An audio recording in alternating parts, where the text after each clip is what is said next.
BMD college Dayalpur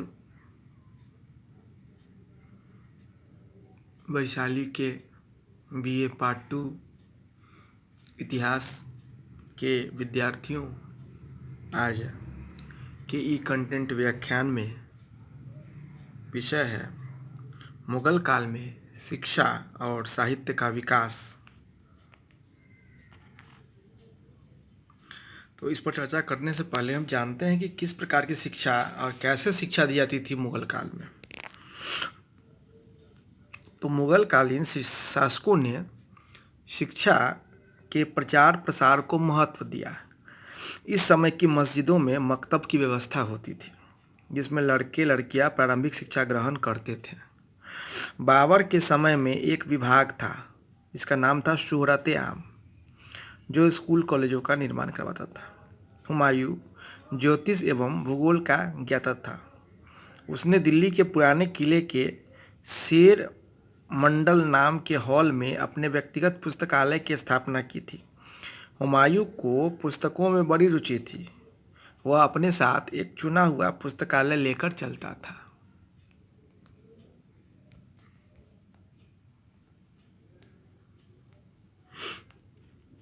Akbar अशिक्षित रहते हुए भी शिक्षा के विकास के लिए महत्वपूर्ण प्रयास किए। अकबर ने फतेहपुर, सीकरी, आगरा एवं अन्य अनेक स्थानों पर अनेक खानकाह एवं मदरसों की स्थापना की। अकबर के समय में फतेहपुर सीकरी में अब्दुल कादिर शेख फैजी, निजामुद्दीन जैसे विद्वान रहते थे। बदायूनी के अनुसार अकबर ने गुजरात को जीतने के बाद अपने पुस्तकालय को दुर्लभ पुस्तकों से भर दिया। उसने एक अनुवाद विभाग की स्थापना की। आईने अकबरी में अकबर के दरबार में 59 महान फारसी कवियों के नाम मिलते हैं। जहांगीर को तुर्की एवं फारसी भाषा का अच्छा ज्ञान था।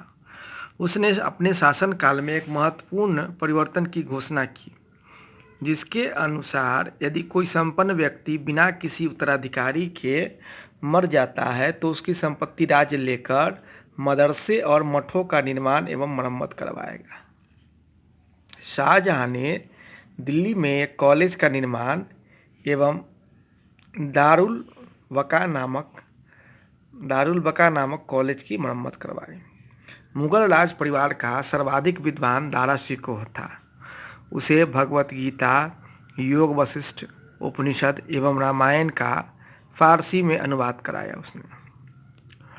उसने सिरे अकबर महान रहस्य नाम से 52 उपनिषदों का अनुवाद करवाया था। मुगल काल में राजकुमारियां, रानियां एवं उच्च घरानों की लड़कियां भी शिक्षा प्राप्त करती थी, जिनमें प्रमुख प्रसिद्ध थी गुलबदन बेगम, जो बाबर की पुत्री थी, फारसी पद्य लेखिका सलीमा सुल्तान, जो हुमायूं की भतीजी थी, नूरजहां, जो उसके बाद मुमताज महल, जहां आरा, जेबुन्निसा, दुर्गावती, चांद बीबी आदि। अकबर की मां ने पुराने किले में खैर दल मेजिल नामक मदरसे की स्थापना करवाई थी।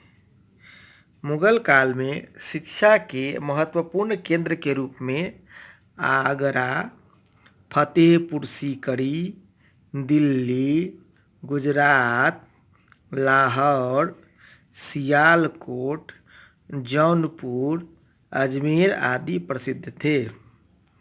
मुगल काल के शासकों ने फारसी को अपनी राजभाषा बनाया। इस काल का फारसी साहित्य काफ़ी समृद्ध था। फारसी के अतिरिक्त हिंदी, संस्कृत, उर्दू का भी मुगल काल में विकास हुआ। मुगल कालीन फारसी साहित्य की प्रमुख कृतियाँ इस प्रकार हैं, जैसे बाबरनामा,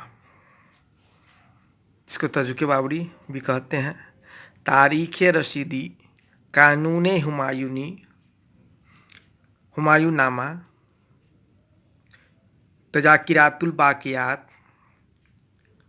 नफ़ाइस उल मासीर, वाक़यात मुश्ताकी, तोहफ़ाए अकबर शाही, तारीख़ अकबरी, तारीख़ अलफ़ी, अकबरनामा, तबक़ात अकबरी इंसा, मुंतखबुल तवारीख़, तुज़्क़े जहाँगीरी, इकबालनामाए जहाँगीरी, पादशाहनामा, तारीख़ शाहजहानी, चहार चमन, शाहजहांनामा, आलमगीरनामा, वाक़यात आलमगीरी, खुलासत उत तवारीख़, मुंतखब उल लुबाब, फुतुहात आलमगीरी, नुस्ख़ाए दिलखुशा, मासिर दिलखुशा, मासिर आलमगीरी, फतवाए आलमगीरी, माजमा उल बहरीन प्रमुख हैं।